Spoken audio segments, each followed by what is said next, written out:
Allah Ta'ala tidak ada yang bisa ngurus tentang apa yang ia lakukan, tapi mereka yang akan diurus. Karena Allah Ta'ala la yaf'aluhu syai'un ala syai'in, ya kan?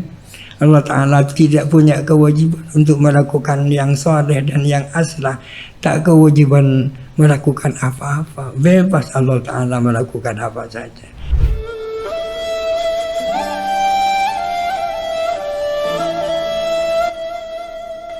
Para hadirin sekalian, bagaimana mengaplikasikan aswaja an-nahdiyah di dalam kehidupan, termasuk dalam kehidupan berbangsa dan bernegara itu. Salah satu yang bisa diterapkan adalah khosois daripada aswaja yang al-wasatiyah itu. Wasatiyah itu berasal dari wa kadzalika ja'alnakum ummatan wasatan. Rasulullah sallallahu alaihi wasallam sendiri menafsiri wasatan itu dengan adlan, menjadikan kamu sebagai umat yang adil. Adil itu apa? Adil itu adalah musyin fi mahallihi, meletakkan sesuatu pada tempatnya, jadi proporsional. Oleh karena itu situasi kondisi menjadi pertimbangan, ya kan?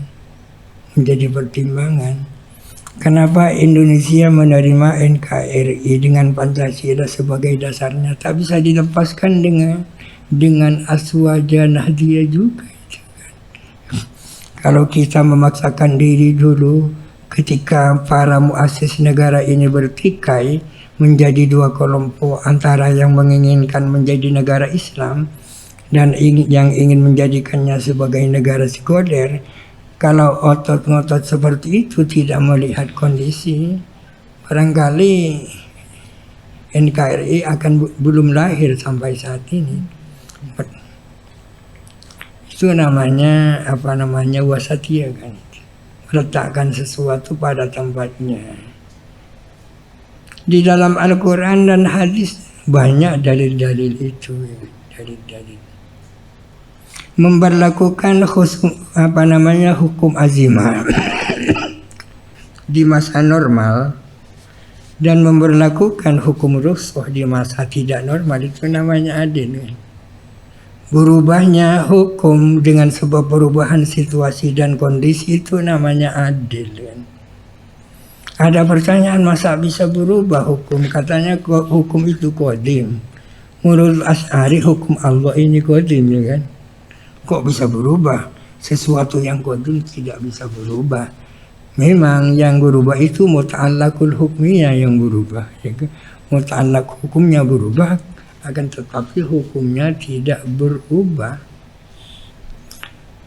Perbedaan fatwa dengan sebab perbedaan orang yang minta fatwa itu wasatiyah, itu adil itu kan.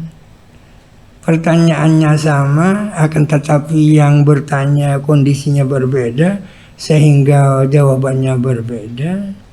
Itu adalah wasatiyah dalam pengertian adil.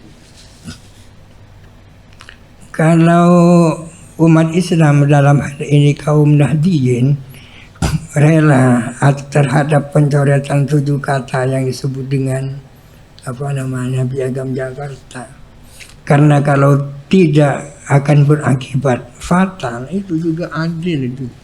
Itu juga adil. Itu istilahnya al-akhdhu bi akhaffi dharara, ini itu kan dalilnya wasatiyah semua. Itu dalil-dalil qawaid fiqhiyah dan usuliyah itu adil semua.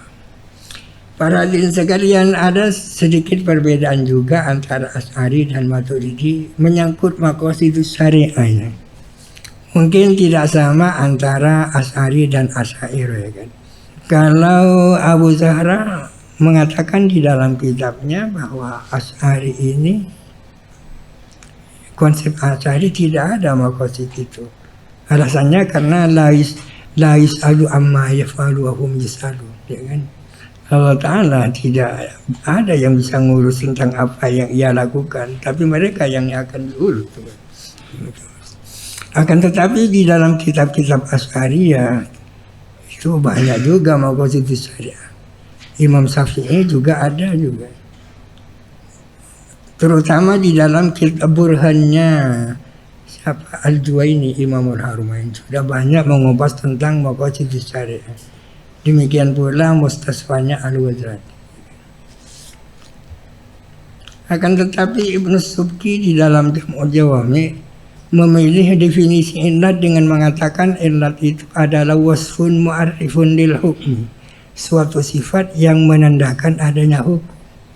Tak berani mengatakan bahwa illat itu wasfun mu'asyirun fil hukmi, tak berani. Atau untuk mengatakan wasfun ba'isun alal hukmi, karena Allah Ta'ala la yaf'atuhu say'un ala say'in, ya kan?